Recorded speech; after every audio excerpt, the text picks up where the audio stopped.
New ইয়ারের দিন সকাল সকাল রেডি হয়ে আমি উঠে পড়ি বাসে কানকির উদ্দেশ্যে। কেন সেটা তো ক্রমশ প্রকাশ্য। সকালের দিকে বেশ ঠান্ডা থাকলেও পরের দিকে অনেক রোদ উঠে যাওয়ায় শীতের সব পোশাক খুলে হাতে ক্যারি করতে হয় আমাকে। এই সেই কানকি ধাম যেটা দেখব বলে সকাল সকাল প্রায় 1.5 ঘন্টা বাস জার্নি করে আসা। এটা হচ্ছে মন্দিরের মেইন এন্ট্রান্স গেট।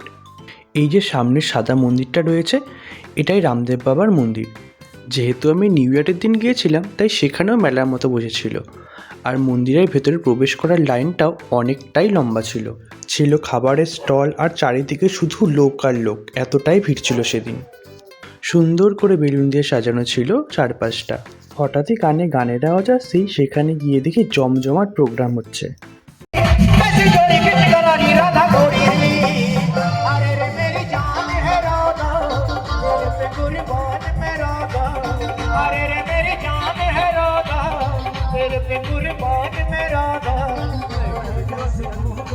আর সেই গান শুনে আমি আর ভাবলাম একটু তালে তালে নেচে নিই।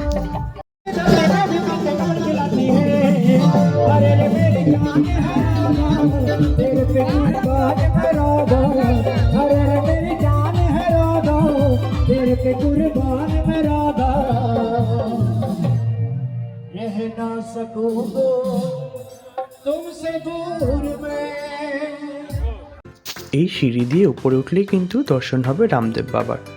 অনেক কড়া সিকিউরিটি ছিল সেদিন। সঠিক নিয়ম অবলম্বন করেই লাইনে দাঁড়ানো মানুষদের এক এক করে মন্দিরের ভেতরে প্রবেশ করানো হচ্ছিল। তারপরেই আমি চলে যাই কানকিধাম গৌসেবা কেন্দ্রে, যেখানে বেশ কিছু গরুকে যত্ন সহকারে রাখা হয়েছিল। এরপরেই আমি প্রবেশ করি মেইন মন্দিরের ভেতরে। কানকিধামের লং ভিডিও চ্যানেলে আপলোড করা রয়েছে, তোমরা চাইলে সেটাকে দেখে আসতে পারো। ডিসক্রিপশন বক্সে লিঙ্ক দেওয়া রয়েছে। দর্শনের শেষে আমরা চাউমিন খেয়ে চলে আসি বাড়ি। তোমাদের সাথে দেখা হচ্ছে পরবর্তী কোনো ব্লগে। ততক্ষণের জন্য টাটা। সবাই খুব ভালো থেকো। নতুন বছর সবার খুবই ভালো কাটে। Happy new year.